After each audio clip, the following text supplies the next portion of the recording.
Je suis saint par le sang. Je suis saint, je suis saint, je suis saint. La sorcellerie ne peut me toucher.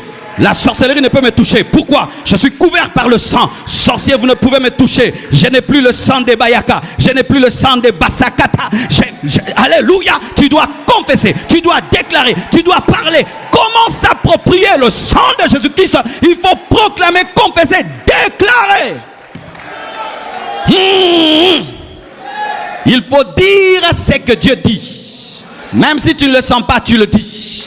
Même si tu ne le sens pas, tu le dis. Tu ne dis pas ta parole, tu dis la parole de Dieu. Alléluia, confessez, parlez avec Jésus, parlez avec le Saint-Esprit. Si le Saint-Esprit le dit, moi aussi je le dis. Même si je ne comprends pas, je le dis. Je le dis, je le dis. Je ne suis pas maudit. Il n'y a point de condamnation pour ceux qui sont en Jésus-Christ. Je ne suis pas maudit. Je ne suis pas sous la condamnation. Je le proclame, je le déclare. La puissance du sang opère lorsque tu proclames. Comment tu peux appliquer à ta vie le sang de Jésus-Christ? Vous voyez le sang des agneaux en Égypte, lorsque Dieu voulait faire la passation, la Pâque, il fallait appliquer le sang sur les linteaux. Il y avait une manière d'appliquer le sang, c'était sur les linteaux. Les linteaux. Comment appliquer le sang de Jésus-Christ? Comment s'approprier du sang de Jésus-Christ? Comment bénéficier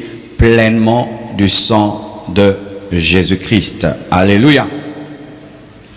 La première des choses, mes frères, il faut avoir la révélation. Dites la révélation. La révélation. La révélation, c'est un miracle produit par le Saint-Esprit. Il faudrait que le Saint-Esprit te révèle l'œuvre de la croix. Pourquoi je parle de la révélation? Car tu peux avoir une connaissance livresque du sang de Jésus-Christ, une connaissance théorique du sang de Jésus-Christ, sans que le Saint-Esprit t'ait ouvert les yeux sur le sang de Jésus-Christ. Alléluia. C'est pourquoi je prie que Dieu te révèle le sang de Jésus-Christ, que le Saint-Esprit t'ouvre les yeux et que tu comprennes la puissance du sang de Jésus-Christ. Pour ma part, je crois qu'une seule goutte du sang de Jésus-Christ contient plus de puissance que tout le royaume de Satan. Une seule goutte du sang de Jésus-Christ contient plus de puissance que tout le royaume du diable. Je répète, qu'une seule goutte du sang de Jésus-Christ contient plus de puissance que tout le royaume de Satan. Alléluia. La révélation. La révélation, c'est lorsque le logos devient un réma. C'est lorsque le verset quitte la Bible et entre dans ton cœur. C'est lorsque ton intelligence spirituelle comprend ce que ton intelligence rationnelle comprend. C'est lorsque tu cesses d'être aveugle et tu vois clairement qu'est-ce qu'est le sang de Jésus-Christ. Je demande qu'il y ait une révélation. Je prie que Dieu illumine les yeux de vos cœurs afin que vous puissiez voir Jésus-Christ mort à la croix pour vous, afin que vous puissiez voir le sang de la croix, le sang de Golgotha, afin que vous puissiez avoir la révélation. Car lorsque tu sais ce que tu dois savoir, personne ne peut te l'enlever, personne ne peut le déraciner. Alléluia. Je ne veux pas engendrer des religieux qui ont une connaissance dogmatique de la parole de Dieu, mais je veux engendrer des disciples de Jésus-Christ qui le suivent par révélation. Révélation. Que les voiles de la religion se déchirent au niveau de ton esprit et que tu voies le sang de Jésus-Christ. Alléluia. Et Dieu peut t'accorder la grâce de rentrer en arrière et de voir Christ en train de mourir à la croix pour toi. Oui, il y a des gens qui ont vu cela. Il y a des gens qui ont témoigné avoir vu Jésus-Christ mourir pour eux. Moi, j'ai eu cette révélation. J'ai vu quelqu'un mourir à la croix et me dire, s'il n'y avait que toi sur la terre, je serais venu. Et donc, quand je parle du sang, je ne parle pas comme un perroquet. Je sais de quoi je parle. Quelqu'un est mort à la croix pour moi. Révélation. Dites révélation. Tu ne peux utiliser l'huile si tu n'as la révélation de l'huile. Tu ne peux manger si tu n'as la révélation de ce que la nourriture te donne. Et tu ne peux bénéficier du sang de Jésus-Christ sans révélation. C'est pourquoi il faut prier devant la Bible. Prier devant la Bible. Prier avant de lire la Bible et prier après avoir lu la Bible. Alléluia. Prier avant de lire, afin que l'auteur du livre puisse t'expliquer, et prier après avoir lu la Bible, afin que celui qui écrit le livre te donne la force de pratiquer le livre. Prier avant et prier après. Alléluia. Je prie qu'aujourd'hui, que je puisse être comme Philippe à côté de l'eunuque éthiopien, afin de t'aider, toi qui lis mais qui ne comprends pas, et que tu puisses comprendre par révélation, car la révélation est un miracle. C'est un miracle, mes frères, c'est un miracle. Et demande la grâce d'avoir ce miracle. Car des fois, tu peux être là, nous parlons du sang de Jésus-Christ, nous parlons de la mort de Jésus, ça ne te touche pas. Tu es là, tu ne comprends rien du tout. Et tu fais des efforts, et même tu es très intelligent à l'école, mais tu ne comprends rien. Tu as besoin de révélation. L'eunuque éthiopien était un grand homme, c'était un homme cultivé, mais il ne comprenait pas ce que Philippe pouvait comprendre. Laisse que le Saint-Esprit t'explique ce que tu ne comprends pas. Alléluia. La deuxième chose, c'est la foi. Amen. Celui qui croit parvient à la justice. Il faut croire, il faut la foi.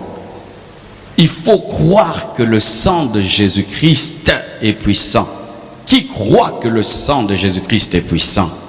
Il faut croire ce que la Bible dit sur le sang de Jésus-Christ. Et je te dirai ce que la Bible dit sur le sang de Jésus-Christ. Alléluia. Il faut la foi. Il ne faut pas douter. Et la foi, c'est la folie. Alléluia. C'est-à-dire, tu parles des choses que tu n'as pas vues comme si tu avais vu. Alléluia. Tu parles de Jésus-Christ qui est mort à la croix, tu ne l'as jamais vu. Tu parles de Golgotha, tu n'as jamais été en Israël. Tu crois seulement comme un enfant. Alléluia. Tu crois que tes péchés sont pardonnés, mais tu n'as pas vu. Tu crois que Dieu a écrit ton nom dans le livre de vie, mais tu n'as pas vu. Tu crois que tu as le Saint-Esprit, mais tu n'as pas vu. Tu crois que tu es enfant de Dieu, mais tu ne l'as pas vu. Tu crois que tu es racheté, mais tu ne l'as pas vu. Tu crois que tu as la rédemption, mais tu ne l'as pas vu. Tu crois que tu es justifié, mais tu ne l'as pas vu. Tu crois que tu as une robe blanche, mais tu as bien noir, mais tu ne l'as pas vu. Tu crois. Alléluia. Tu crois. Tu ne peux bénéficier du sang de Jésus dans le doute. Il faut la foi, qui est une ferme assurance. Une ferme assurance. Dans la foi, il n'y a pas de doute. Dans la foi, il n'y a pas d'empirisme. Dans la foi, il n'y a pas de sujet. Il n'y a pas la subjectivité humaine. Dans la foi, tu n'as pas besoin d'émotion. Je n'ai pas besoin de sentir le sang. Je crois que le sang de Jésus-Christ a coulé pour moi. Je n'ai pas besoin de sentir que le sang me couvre. Je crois que le sang de Christ me protège. Alléluia. La foi qui détruit le doute. Tu dois croire. Révélation. La révélation conduit à la foi et la véritable foi conduit à la confession. C'est en croyant du cœur qu'on parvient à la justice, mais c'est en confessant de la bouche qu'on parvient au salut. Lorsqu'il y a révélation, il y a la foi. Et lorsqu'il y a la foi, il y a la confession. C'est quoi confesser?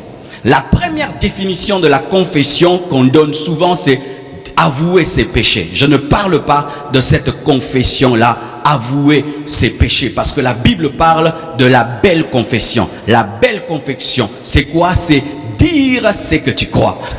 C'est dire ce que tu crois, et c'est aussi dire avec Dieu ce que Dieu dit. Confesser, parler ensemble. C'est parler avec la Bible ce que la Bible dit. C'est parler avec le Saint-Esprit ce que le Saint-Esprit dit. C'est refuser de dire ce que tu penses et dire ce que la Bible dit. C'est ça confesser. C'est parler la parole de Dieu, n'est pas parler ta parole. Si Dieu le dit, je le dis. C'est ça confesser. C'est dire très haut ce que tu crois. C'est parler, c'est proclamer, c'est annoncer, c'est déclarer. Ils l'ont vaincu à cause du sang de l'agneau et à cause de la parole de leur témoignage. Lorsque tu témoignes, tu parles, tu as la victoire sur le diable. Il faut parler. Alléluia. C'est en confessant de la bouche qu'on parvient au salut. Ta bouche est un instrument de puissance. Ta bouche est un instrument de puissance. Comment tu peux t'approprier le sang de Jésus-Christ? Tu dois avoir la révélation du sang. Tu dois croire au sang, mais tu dois aussi déclarer le sang. Tu dois parler sang. Tu dois parler sans. Tu dois parler sans. Tu dois parler sans. Tu dois parler sans. Tu dois confesser. Tu dois proclamer. Tu dois dire ce que tu crois. Car la vraie foi finit toujours par être une manifestation. En soi, la confession et la foi vont toujours ensemble, car la foi est une ferme assurance des choses qu'on espère et une démonstration de celles qu'on n'a pas vues. Et l'une des démonstrations de ce qu'on n'a pas vu, c'est la confession, c'est la proclamation, c'est la déclaration. Si tu crois que tu es lavé par le sang, tu dois le dire. Si tu crois que tu es racheté, tu vas le dire. Si tu crois que tu as la rédemption, tu vas le dire. Si tu crois que tu es justifié, tu vas le dire. Si tu crois que tu es héritier de Dieu, tu vas le dire. Tu dois dire. Si tu ne dis pas, tu ne crois pas. Et si tu ne crois pas, tu n'as pas la révélation. Donne-moi la main, donne-moi la main, donne-moi la main. La vie chrétienne, c'est une vie de la bouche. Car Dieu a créé le monde par la parole. Et c'est la parole qui s'est faite chair et qui nous a sauvés. Et le chrétien doit opérer dans la parole, la parole, la parole, la belle confession. La belle confession. Ouvrez Marie de Magdala se tenir debout et dire: je suis sainte. Marie de Magdala, toi que nous connaissons avec tous les péchés que tu as commis. Non, ce n'était pas moi. Je suis sainte. Je suis sainte. Un homme comme Paul qui dit: je suis saint. C'est ça. C'est ça. Toi qui as tué, je suis saint. Par le sang, je suis saint. Je suis saint. Je suis saint. La sorcellerie ne peut me toucher. La sorcellerie ne peut me toucher. Pourquoi? Je suis couvert par le sang. Sorcier, vous ne pouvez me toucher. Je n'ai plus le sang des Bayaka. Je n'ai plus le sang des Basakata. Alléluia. Tu dois confesser. Tu dois déclarer. Tu dois parler. Comment s'approprier le sang de Jésus-Christ? Il faut proclamer, confesser, déclarer. Il faut dire ce que Dieu dit. Même si tu ne le sens pas, tu le dis. Même si tu ne le sens pas, tu le dis. Tu ne dis pas ta parole, tu dis la parole de Dieu. Alléluia. Confesser. Parler avec. Parler avec qui? Parler avec Jésus. Parler avec le Saint-Esprit. Si le Saint-Esprit le dit, moi aussi je le dis. Même si je ne comprends pas, je le dis. Je le dis. Je le dis. Je ne suis pas maudit. Il n'y a point de condamnation pour ceux qui sont en Jésus-Christ. Je ne suis pas maudit. Je ne suis pas sous la condamnation. Je le proclame. Je le déclare. La puissance du sang opère lorsque tu proclames. Alléluia. La vie et la mort sont au pouvoir de la langue. Mes frères et sœurs, dites ce que la Bible dit. Dites ce que la Bible dit. C'est ça, confesser, proclamer, te synchroniser au langage de Dieu. Ainsi, si Dieu dit il y a la pluie, même s'il n'y en a pas, tu dis il y a la pluie.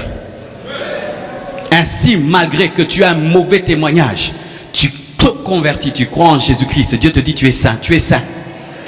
Tu n'as même pas besoin de l'avis des gens. Je suis saint. Je suis béni. Je suis béni. I'm blessed, I'm blessed, I'm blessed. Because the blood of Jesus. Oh, donne-moi la main.